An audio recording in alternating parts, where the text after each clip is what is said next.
explicar sobre lo que es la simplificación administrativa. Y para ello he preparado unos PPTs. Por favor, ¿me pueden confirmar si pueden verlo? Correcto, doctora, se visualiza y en pantalla completa. Perfecto, gracias.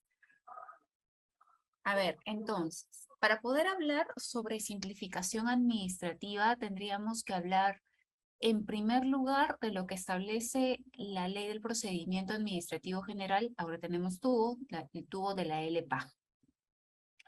Y luego, cómo se ha ido evidenciando la simplificación administrativa en nuestro ordenamiento jurídico, porque la simplificación administrativa no solamente se está enfocando en la regulación del tubo del LPAG, sino se ha ido desarrollando y perfeccionándose en el tiempo.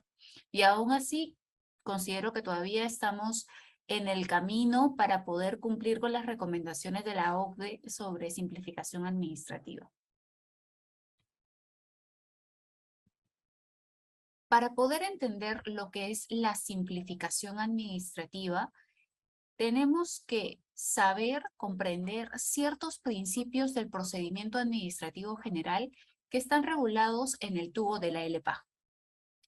Tenemos que tener en cuenta primero que los principios son una suerte de hilos conductores en todo el ordenamiento. ¿Por qué? Porque los principios son interpretativos, son fundantes y nos ayudan a absolver cualquier tipo de duda o laguna que pueda existir en el ordenamiento. Es decir, los principios nos dan una dirección. ¿Qué es lo que se busca conseguir?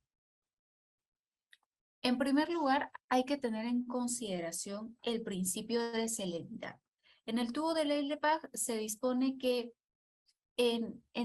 con el principio de celeridad se busca que los procedimientos en general no sean engorrosos, no tomen bastante tiempo, sino que tomen el tiempo justo y necesario para que la administración pública pueda evaluar el procedimiento administrativo del administrado. De ahí que el principio de celeridad señale que en todo momento en el procedimiento las autoridades que estén a cargo del procedimiento otorguen trámite de máxima dinámica posible, evitando actuaciones procesales que dificulten su desenvolvimiento o constituyan meros formalismos. Lo que está apuntando el principio de celeridad es tu autoridad administrativa, si vas a evaluar el procedimiento del administrado, pues hazlo siempre buscando cuál es la finalidad de ese procedimiento. No te trabes en aquellos aspectos que son meros formalismos. Si tu autoridad administrativa puedes obtener la información de manera veraz, claro, siempre, por otro medio, pues hazlo para poder llevar a cabo este procedimiento administrativo. ¿Y esto por qué? Porque si vamos a la definición de lo que es un procedimiento administrativo, ¿qué es lo que señala el tubo del LPAG? Que es el conjunto de actos, dinámicas, trámites que se realiza para poder emitir un acto administrativo. ¿Y qué es administrativo? Es la declaración de la administración pública que, aplicando normas de derecho público, va a tener efectos sobre los derechos, intereses, obligaciones de un administrado en una situación concreta. Es decir, por medio de un procedimiento administrativo, de alguna manera se está tutelando un derecho, un interés de un administrado. Entonces, acá el principio de celeridad es: administración pública, otórgale la mayor dinámica posible a este procedimiento para satisfacer finalmente ese derecho, ese interés que puede tener el administrado en cuestión. Ahora vamos por el principio de eficacia. En el principio de eficacia, el tubo de la LPAG establece que los sujetos del procedimiento administrativo, que incluye no solamente al administrado, sino también a la autoridad administrativa, de ser el caso un tercero administrado, pues estos sujetos implicados deben hacer prevalecer el cumplimiento de la finalidad del acto procedimental. sobre aquellos formalismos cuya realización no incide en su validez o no determinen aspectos importantes en la decisión final.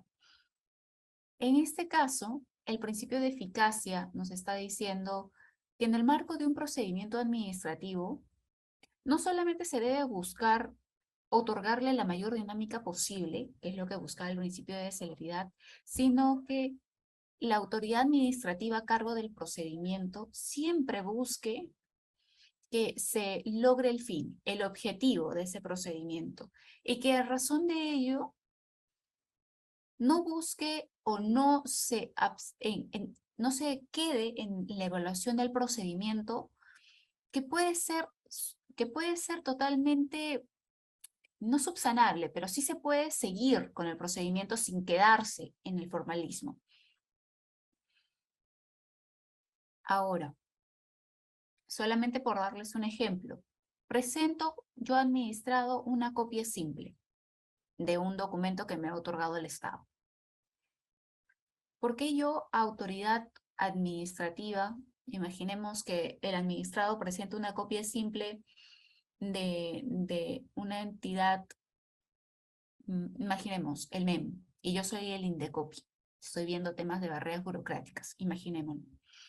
Si para acreditar la materialización de una barrera burocrática, el administrado a mí me presenta una copia simple del acto administrativo que le emitió el MEM, ¿por qué yo, INDECOPI, le tendría que pedir, por ejemplo, una copia certificada? ¿Para qué? ¿Para qué quedarnos en el formalismo si podemos finalmente satisfacer el interés, el derecho que está detrás de todo este procedimiento, que en este caso sería evaluar la posible constitución de una barrera burocrática que se está imponiendo contra este administrado que ha presentado una denuncia?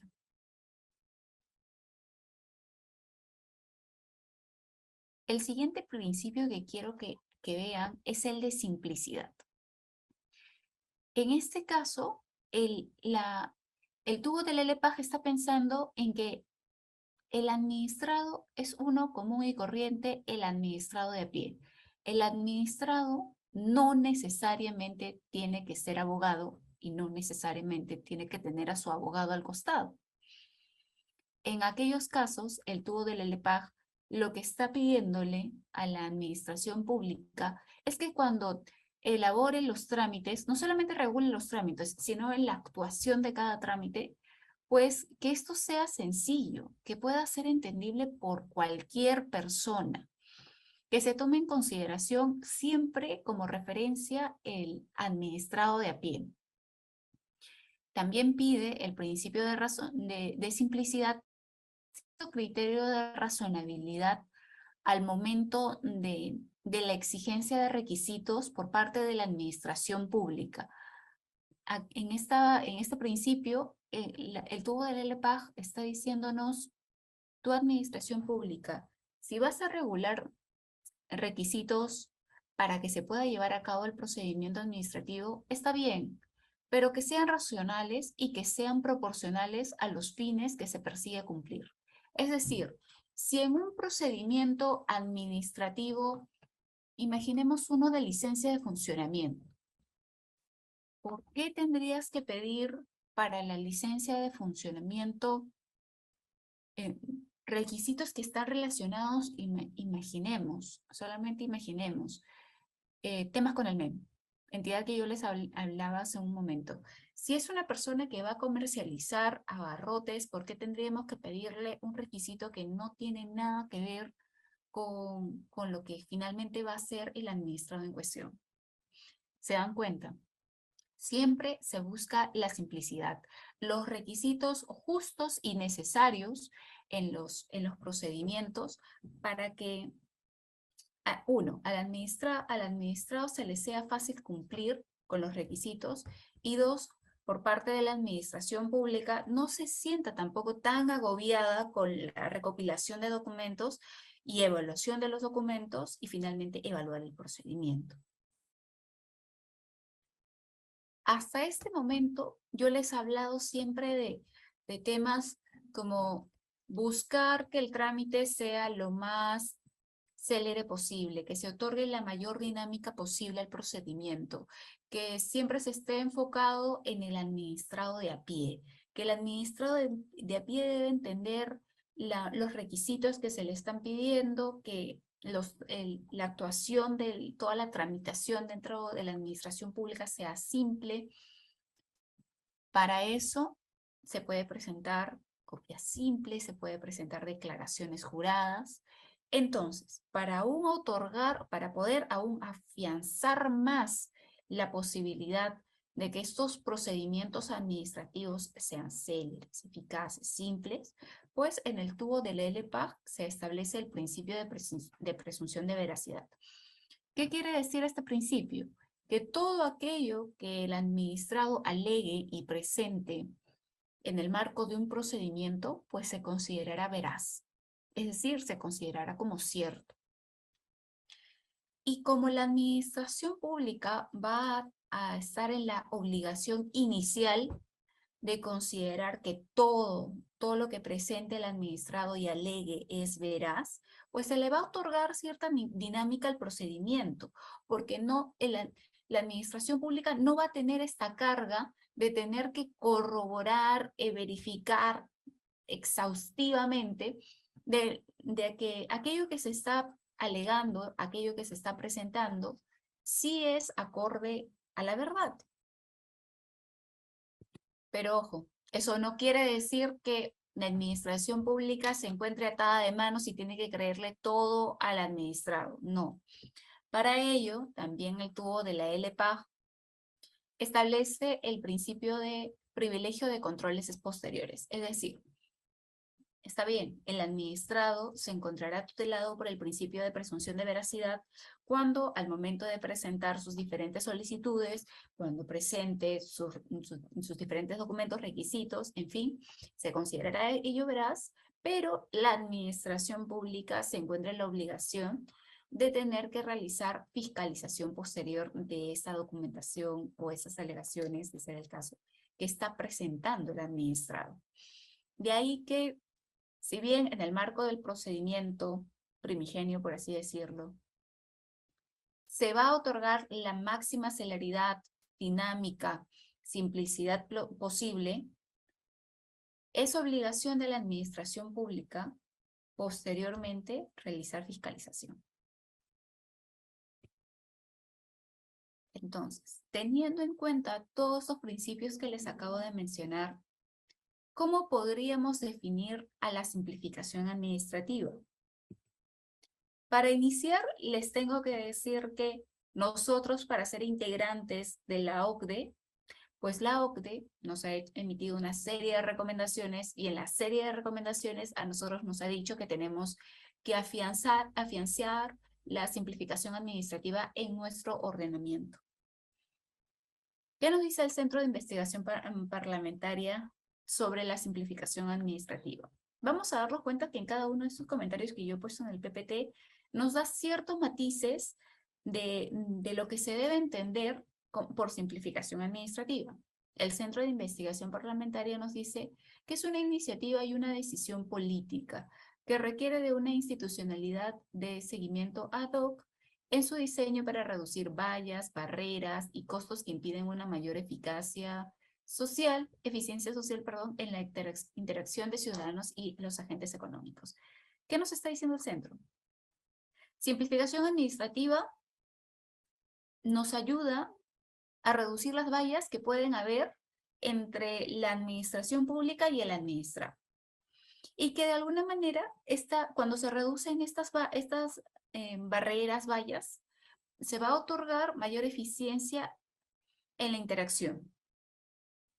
Muy relevante porque al fin y al cabo, si se reducen las vallas y hay una mejor eficiencia social, lo que está produciéndose entonces con la simplificación administrativa es que se está reforzando la institucionalidad de la administración pública. ¿Qué nos dice en la doctrina Luis Ferrey Moreno y William Iván Gallo Aponte? Nos dice que las mejoras regulatorias en el ámbito del derecho público constituyen una herramienta que fortalece la institucionalidad de los procesos regulatorios, lo que también nos decía el Centro de Investigación. Con ese propósito se fundamenta como un instrumento de simplificación administrativa compuesto de una serie de elementos y recomendaciones que deben implementar todas las dependencias del Estado. Hasta este momento estamos en el soft law, en mera recomendación. Hasta este momento nos dicen eso. Ya Milagros Maraví, también en la doctrina, se va en lo que es más práctico. Nos dice que el objetivo de la simplificación administrativa es que los procedimientos que sigan los administrados no tengan costos razonables y no impongan trabas innecesarias. Milagros Maraví lo que hace es ver la simplificación administrativa desde la óptica del administrado. Yo, administrado, voy a iniciar mi procedimiento administrativo y para ese procedimiento yo requiero que no solamente tenga una tasa que sea razonable, una tasa administrativa razonable, sino también que cuando se evalúe, cuando se me exijan los requisitos, no me impongan trabas, porque finalmente yo como administrado lo que requiero es un acto administrativo, es decir, una decisión de la administración pública sobre el procedimiento, que finalmente tenga efectos sobre mis derechos, sobre mis intereses o sobre mis obligaciones en una situación concreta.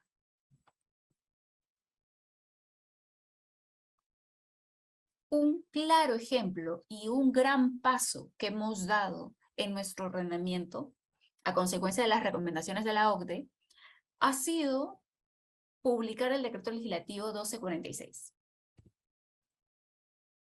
¿Por qué? Porque el decreto legislativo 1246 de por sí ya se denomina, ya empieza a hablar de simplificación administrativa. ¿Cómo se titula? Decreto legislativo que aprueba diversas medidas de simplificación administrativa. ¿Qué busca este decreto legislativo? Que es el del año 2016, de noviembre de 2016. Nos dice que busca o propone otorgar un primer grupo de medidas que permitan dotar el ordenamiento jurídico y que rige la administración pública de disposiciones a favor del ciudadano en favor de la simplificación, la eficacia, la eficiencia, celeridad y equidad en los procedimientos administrativos.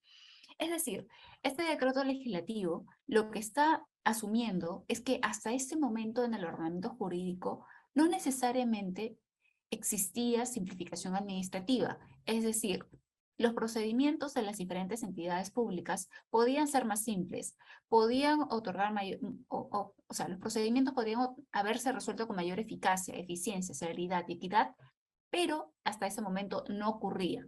¿Por qué? Porque prácticamente todo el tema de simplificación administrativa, digo prácticamente todo, no todo, estaba en el soft law, en meras recomendaciones.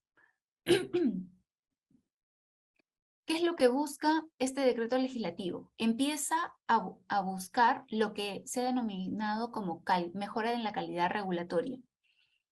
¿Por qué? Porque va a buscar otorgar lo que ya les mencioné: simplicidad, eficacia, eficiencia, celeridad y equidad en los diferentes procedimientos, siempre hablando de aquellas entidades del Poder Ejecutivo. La primera medida y gran medida que ha otorgado a favor de los administrados es la interoperabilidad. ¿Qué es la interoperabilidad? El decreto legislativo establece que las diferentes entidades de la administración pública ahora van a obtener información de las otras entidades de la administración pública de manera gratuita. Toda aquella información que posea la administración pública, pues ahora otra la puede obtener por mera interoperabilidad.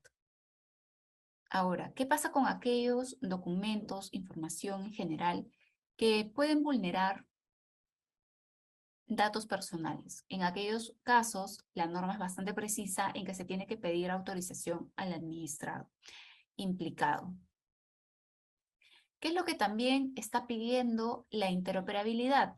Que está bien, ahora las diferentes entidades de la administración pública van a tener acceso a la información y documentación de las otras entidades de la administración pública, pero también impone la obligación a que las entidades públicas actualicen su base de datos. que otorguen el acceso a la información. El decreto legislativo 1246 sabe que si de un momento a otro se le obliga a la administración pública a tener que otorgar el acceso a toda su información, puede llegar a ser muy costoso. Lo sabe. El decreto legislativo para 1242 en ese momento lo sabe. Pero sabe bien también este decreto que hay cierta información que constantemente se repite en los diferentes TUPAs, en los diferentes textos únicos ordenados textos únicos de procedimientos administrativos. ¿Quién hizo este decreto legislativo? La PCM. PCM es el sector, es el ente rector en simplificación administrativa.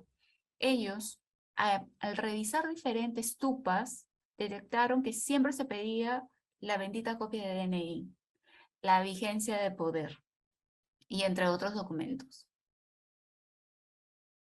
¿Qué es lo que pide? Entonces, con este decreto legislativo 1246, lo que hace la PCM es señalar cuáles son los documentos que sí o sí, en el plazo de 60 días hábiles contados desde la publicación de este decreto legislativo 1246, tenían que estar en el marco de la interoperabilidad, que sí o sí tenían que estar.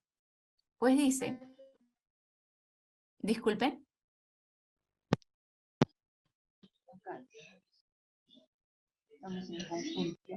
El gráfico. Disculpen. ¿Cuáles son esos documentos que sí o sí tenían que estar en el marco de la interoperabilidad en un plazo de 60 días hábiles, contados desde noviembre del año 2016? O sea, ya, de todas maneras, a este punto, cualquier entidad pública puede tener acceso a esa información. Identificación y estado civil. Antecedentes penales, antecedentes judiciales, antecedentes policiales, grados y títulos, vigencia de poderes y designación de representantes legales y titularidad o dominio sobre bienes registrados. Casi todo es SUNARP. PCM había identificado todos estos documentos. Entonces, como ahora las diferentes entidades de la administración pública van a poder tener acceso a esa información por medio de la interoperabilidad, se ha establecido en este decreto legislativo que si los exiges, constituye documentación prohibida de solicitar. Esta lista se sumaría a la lista de documentos prohibidos de solicitar, que ya se encuentra en el tubo de la LPAG. Expresamente, este decreto legislativo 1246 establece que constituye documento prohibido de solicitar copia del documento nacional de identidad, copias de partida de nacimiento o certificado de función emitidas en fecha reciente o dentro de un periodo máximo, copias de partida de nacimiento o de bautizo cuando se presente el documento nacional de identidad, excepto en los procedimientos donde resulte esencial acreditar la afiliación y esta no puede ser acreditada fehacientemente por otro medio. Legalización notarial de firmas, salvo que se exija por ley expresa. Copia de ficha RUC o certificado de información registrada en la SUNAT y certificados o constancias de habilitación profesional o similares expedidos por colegios profesionales cuando dicha calidad pueda ser verificada a través del respectivo portal institucional. A ver, ¿por qué ahora ya no se exige la copia del DNI? Porque, en primer lugar, cuando un administrado presenta una solicitud, en su solicitud indica no solamente su nombre completo, sino también su número de DNI. Con el número de DNI, la administración pública puede entrar en el sistema de SUNARP por medio de la interoperabilidad y verificar si el administrado en cuestión tiene ese número de DNI. La misma lógica con las partidas de nacimiento certificado de función. La administración pública puede acceder a esa información por medio de la interoperabilidad. Lo mismo cuando con las partidas de nacimiento o de bautizo, si hay un DNI, ya te basta el DNI, ya la persona está identificada. No hay necesidad de cargarle al administrado. También con el tema de legalización de firmas. ¿Por qué? Por el tema del principio de presunción de veracidad. Se presume que aquello que el administrado está presentando es veraz. Tampoco se le debe exigir al administrado la copia de ficha RUC o certificado de información registrada en SUNAT. Sobre el tema de ficha RUC, esa información se puede acceder por medio del link de consulta RUC de la SUNAT. Y igual, si el certificado de información en SUNAT también se puede acceder por medio del link de consulta RUC de la misma entidad. Y además, los diferentes colegios profesionales, siempre ahí con el número de habilitación, ahí puedes verificar si la persona está habilitada o no está habilitada para ejercer su profesión. En el caso de abogados, específicamente en el caso del Colegio de Abogados de Lima, con el número que nos ha dado, el CAL, pues ahí uno puede ver la foto del abogado, el nombre, apellido, el número de CAL y si está habilitado o no para ejercer su profesión. Y este decreto legislativo también le dice a las diferentes entidades de la administración pública si puedes acceder a la información por medio de links que son públicos y que además son del Estado, pues esa información también es prohibida de solicitar. Yo lo veo bastante en la práctica entre mis diferentes clientes. Yo tengo algunos que se dedican, por ejemplo, al rubro de alimentos y bebidas. Digesa tiene un registro público de cuáles son los registros sanitarios de cada empresa. Inclusive, puedes poner ahí el número de registro sanitario y ahí sale quién es el propietario. No hay necesidad de exigirle al administrado en cuestión este tipo de información que ya se encuentra en acceso público. ¿Por qué? Porque no se le busca cargar al administrado. Se debe otorgar siempre simplicidad al procedimiento. Este decreto legislativo también se cuida mucho de que posiblemente haya algún incumplimiento por parte de los funcionarios encargados, porque también hasta ese momento se había detectado que ciertos funcionarios en el marco de los procedimientos, si bien un requisito no estaba dispuesto como tal, en el marco del procedimiento el funcionario te lo observaba. Entonces, para evitar ese tipo de comportamientos, el decreto legislativo dice que si exiges información que puedes obtener por interoperabilidad y aquella que yo he establecido como documentación prohibida de solicitar, pues esa actuación que tú realices, funcionario público, va a constituir una falta de carácter disciplinario. Es decir, si el funcionario público llegase a vulnerar este decreto legislativo 1246, pues se le va a iniciar un procedimiento de responsabilidad funcional y eventualmente podría ser sancionado.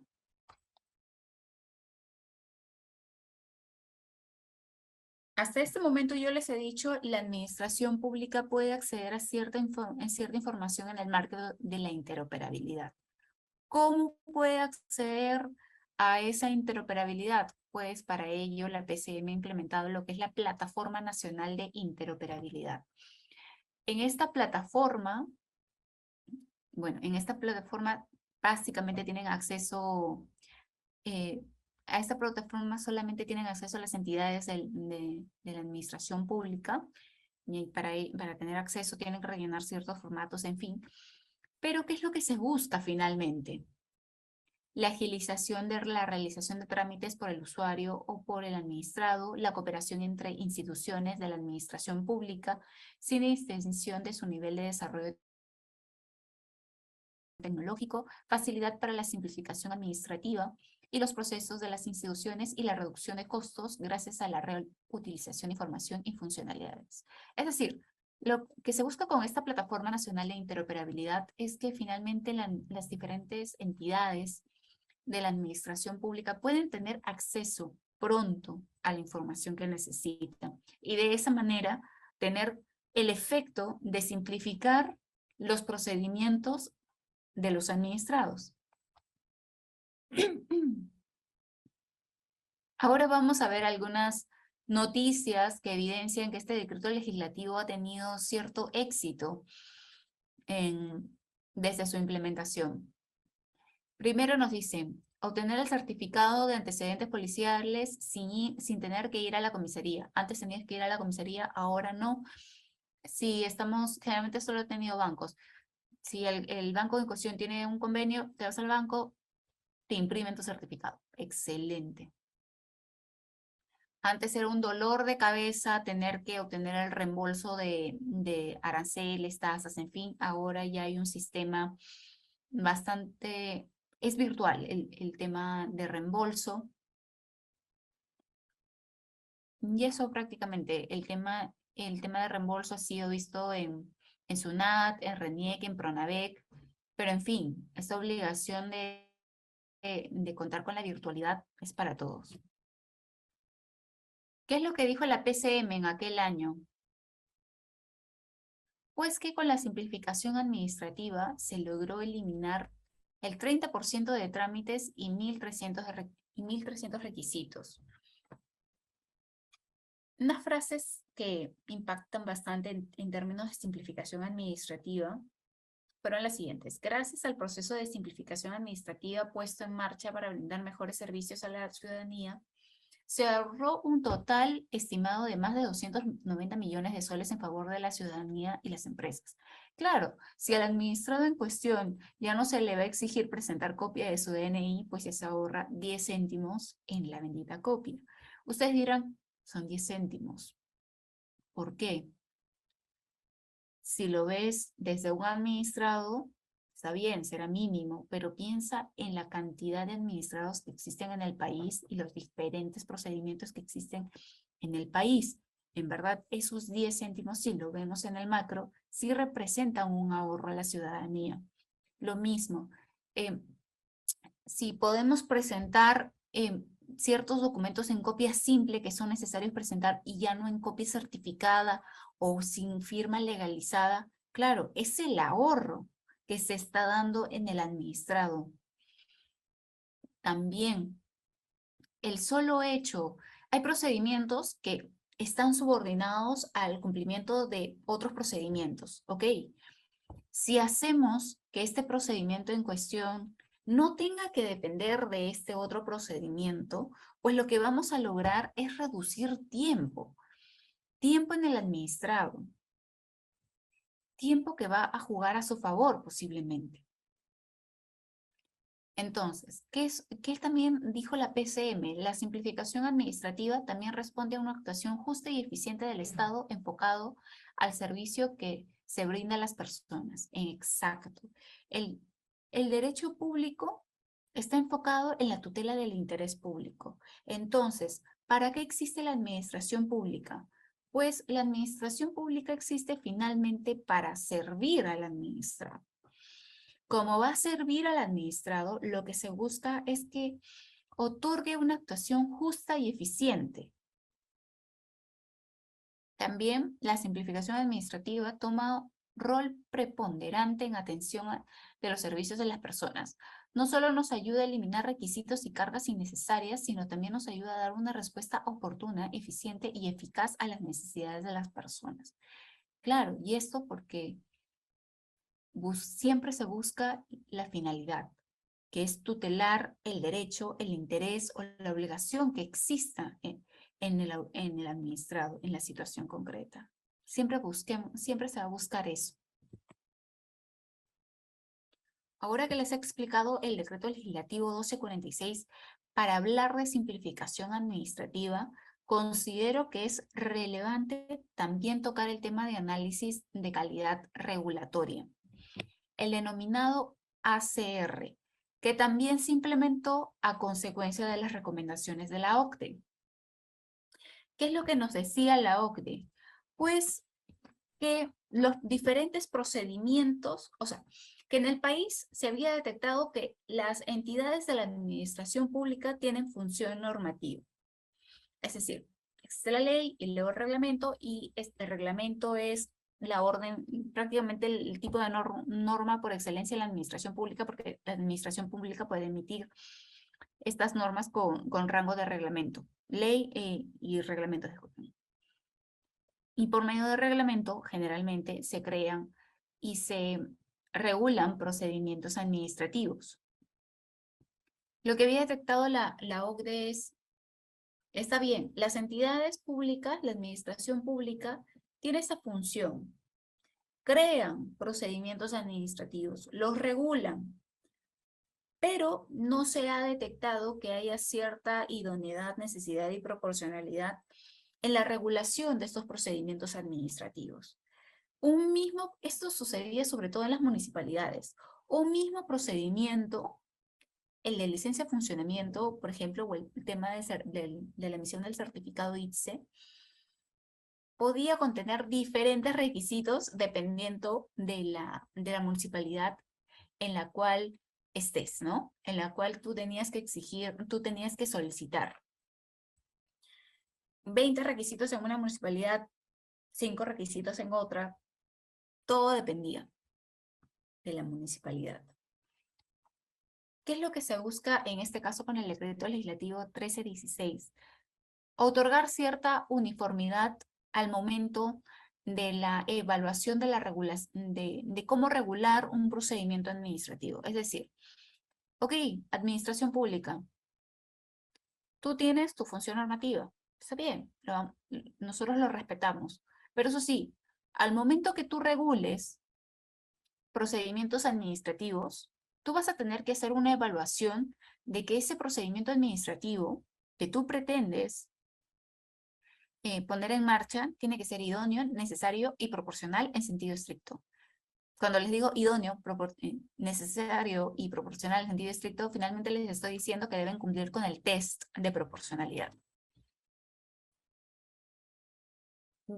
Entonces, acá el decreto legislativo nos dice que busca que el procedimiento a través del cual se busca que la regulación y las normas que establecen los procedimientos administrativos sean producto de una necesidad real, que tengan un fin claramente definido y que sean proporcionales en relación a los fines que se busca tutelar. Para el año en que se emitió el decreto legislativo 1310, que fue en términos del 2016, se sabía que había un largo trabajo por delante. Largo. Por todo el tema de que hasta ese momento las entidades que tenían función normativa podían regular como ellas quisieran, ¿no? Entonces el decreto legislativo dice, el tema de la adecuación de los diferentes procedimientos al análisis de calidad regulatoria va a ser gradual, pero eso sí, va a ser integral y va a ser continuo. Para ello, se emitió el Decreto Supremo 061-2019 PCM, que es el reglamento de la ley del Decreto Legislativo 1310, y también se emitió el Manual para la aplicación del análisis de calidad regulatoria, que ha sido aprobado por una resolución ministerial, el 196-2017 PCM. ¿Cuáles son ciertas características de este análisis de calidad regulatoria? Es un proceso integral y continuo. Integral porque hasta ese momento se conocía bien que todas las entidades tenían procedimientos administrativos que necesitaban ser aplicados en el tiempo. No podíamos decir en ese momento, ahora borrón y cuenta nueva, todos los procedimientos tienen que ser nuevos. No, no podíamos estar en una situación así, generaría inseguridad jurídica. Entonces el decreto legislativo 1310 dice, ojo, las obligaciones que yo te voy a imponer ahora para que hagas el análisis de calidad regulatoria de tus procedimientos van a ser, el análisis de calidad regulatoria va a ser para los procedimientos que emitas de ahora en adelante, pero ojo, también vas a tener que hacer análisis de calidad regulatoria de los procedimientos que has estado aplicando hasta este momento, los vigentes hasta este momento. De ahí que el análisis de calidad regulatoria sea integral. Aplica tanto para procedimientos regulados antes del decreto legislativo 1310 como aquellos que se emitan después. También es continuo. ¿Por qué? Porque el decreto legislativo 1310 está pensando en, ok, la entidad pública, la administración pública, va a realizar el análisis de calidad regulatoria de su procedimiento con mi norma, con el 1310, también con su reglamento y con su manual, está bien, y va a aprobar su procedimiento, porque solamente si se tiene la aprobación del análisis de calidad regulatoria del procedimiento, se va a poder publicar la norma que aprueba el procedimiento, si no, no. Dice, está bien, ese procedimiento que sea aprobado con análisis de calidad regulatoria va a tener efectos en el ordenamiento, se le va a exigir al administrado, pero ese análisis de calidad regulatoria que se haga va a ser visto con el ojo, con la perspectiva del momento de aprobación. No significa que con el paso del tiempo no se pueda simplificar aún más los requisitos o se identifique que ese procedimiento en cuestión ya no sea necesario para el administrado. Eso es lo que está pensando el decreto legislativo 1310. Entonces, se le va a imponer la obligación a la administración pública de tener que revisar constantemente sus diferentes procedimientos administrativos. Es una revisión constante a efectos de poder evidenciar si se puede simplificar aún más ese procedimiento o, por el contrario, si ya es posible dejarlo sin efecto en el ordenamiento.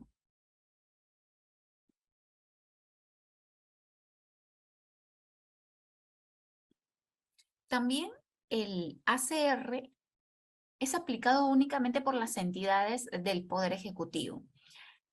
No, con lo cual quiere decir que solamente se puede aplicar el análisis de calidad regulatoria para aquellos procedimientos administrativos que están regulados en una norma reglamentaria o norma inferior.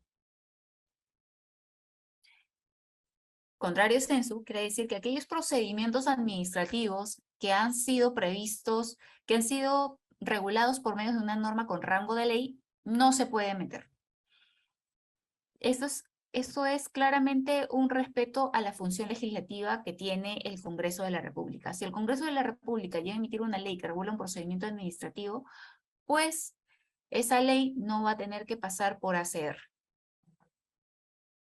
Y además, si bien en principio el ACR únicamente es aplicado por las entidades del Poder Ejecutivo, no quiere decir que las municipalidades, los gobiernos regionales o los gobiernos locales no tengan la obligación también de hacer el análisis de calidad regulatoria. Eso lo vamos a ver más adelante porque ellos también de alguna manera hacen el análisis de calidad regulatoria para poder exigir el tema, el procedimiento a los administrados.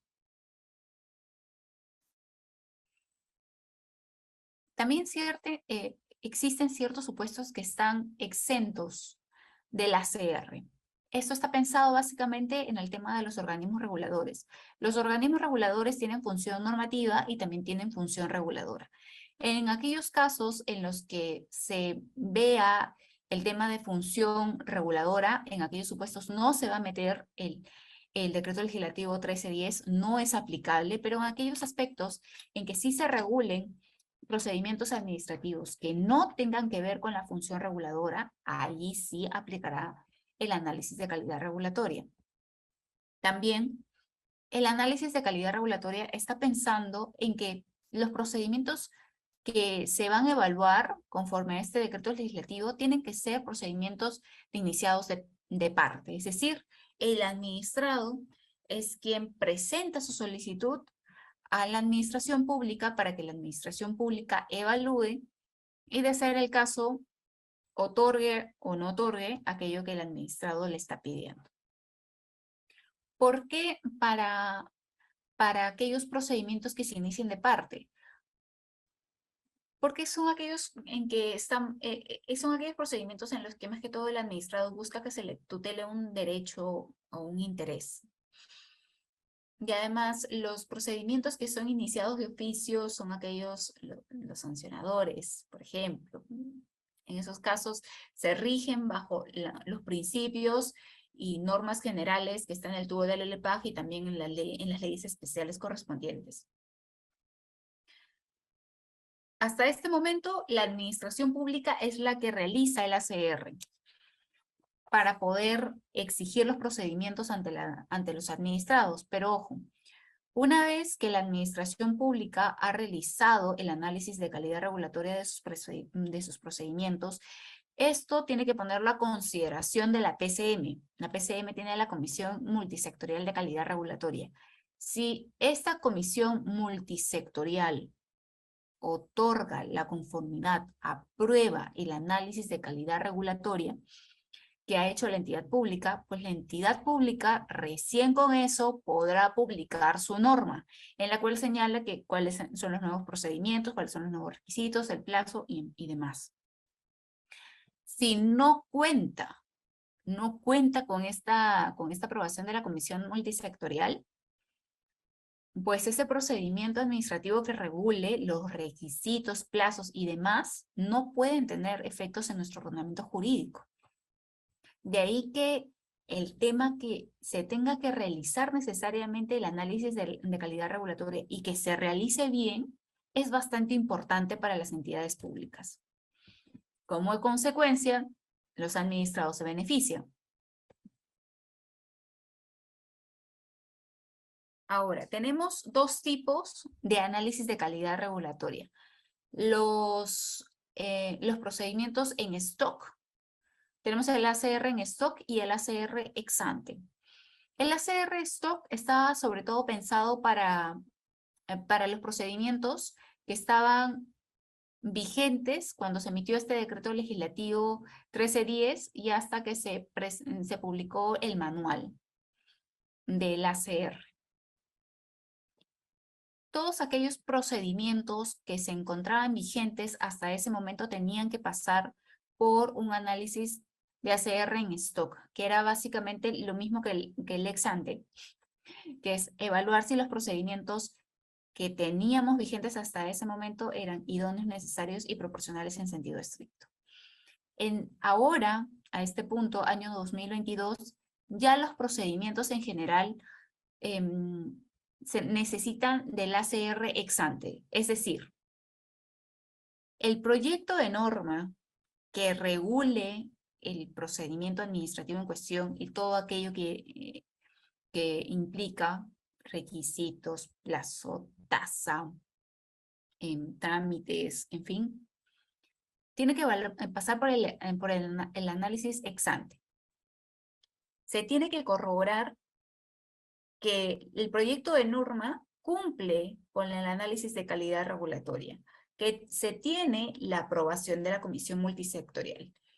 Y solo obteniendo la aprobación de la Comisión Multisectorial se podrá publicar la norma que aprueba el procedimiento. Y de esa manera se podrá exigir todos los requisitos, plazos, tasas y demás al administrado. De otro modo, no puede tener efectos en nuestro ordenamiento ese procedimiento. ¿Cuáles son los principios que se ven en el ACR? Principio de legalidad, que también está en el tubo de la LPAG. Con el principio de legalidad, lo que se está buscando es que la administración pública corrobore si tiene, en primer lugar, si tiene competencia para poder regular ese tipo de procedimiento. 2, si necesariamente se puede identificar que aquello que está regulando es un procedimiento.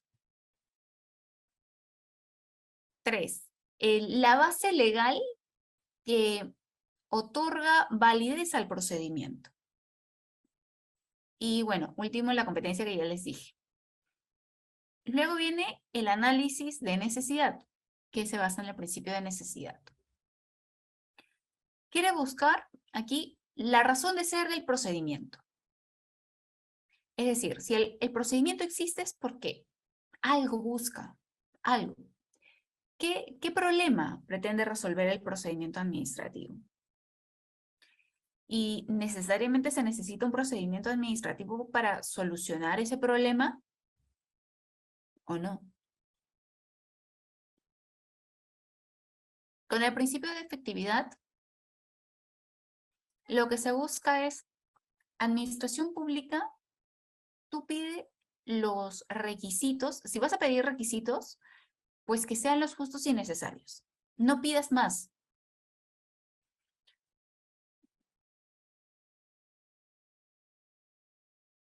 Y por último, el principio de proporcionalidad.